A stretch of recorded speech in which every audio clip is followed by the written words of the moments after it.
Hello, my name is Cecil, and I'm reading the book of James with a Message translation. Today, I pick up in James chapter 1. Enjoy.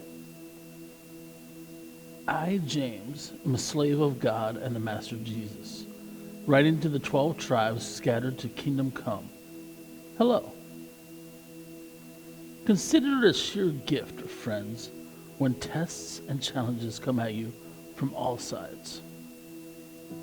You know that under pressure, your faith life is forced into the open and shows its true colors. So don't try to get out of anything prematurely.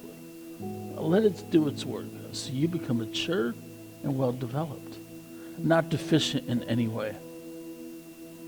If you don't know what you're doing, pray to the Father. He loves to help. You'll get his help and won't be condescended to when you ask for it.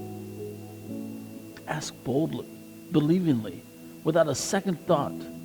People who worry their prayers are like wind-whipped waves. Don't think you're going to get anything from the Master that way. Adrift at sea, keeping all your options open.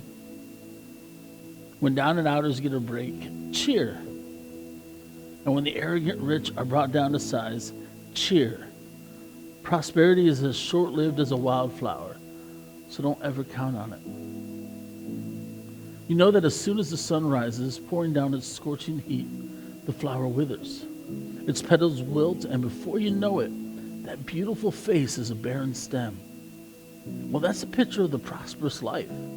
At the very moment everyone is looking on in admiration, it fades away to nothing.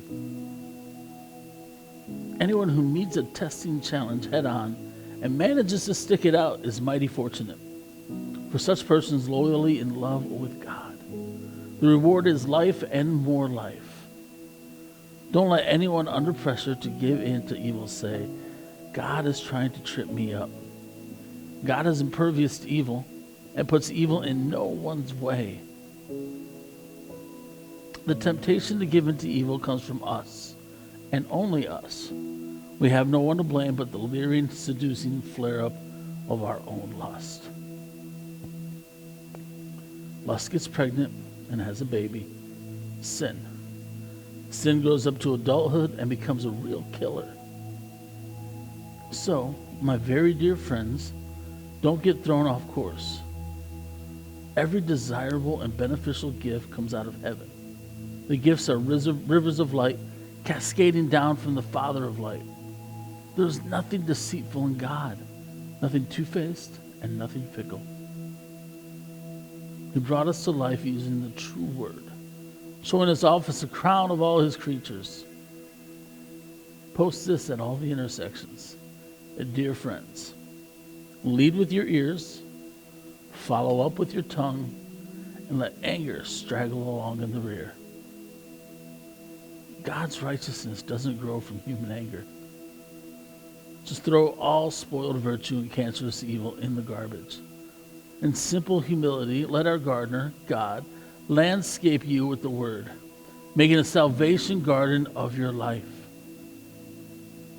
Don't fool yourself into thinking that you are a listener when you're anything but. Letting the word go in one ear and out the other, act on what you hear. Those who hear and don't act are like those who glance in the mirror, walk away, and 2 minutes later have no idea who they are or what they look like. But whoever catches a glimpse of the revealed counsel of God, the free life, even out of the corner of his eye, and sticks with it, is no distracted scatterbrain, but a man or woman of action. That person will find delight and affirmation in the action. Anyone who sets himself up as religious by talking a good game is self-deceived.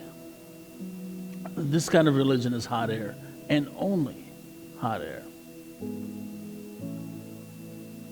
Real religion, the kind that passes muster before God the Father, is this. Reach out to the homeless and loveless in their plight, and guard against corruption from the godless world. Thank you for joining me in reading James chapter 1. Please come back tomorrow as we begin James chapter 2. Have a great rest of the day.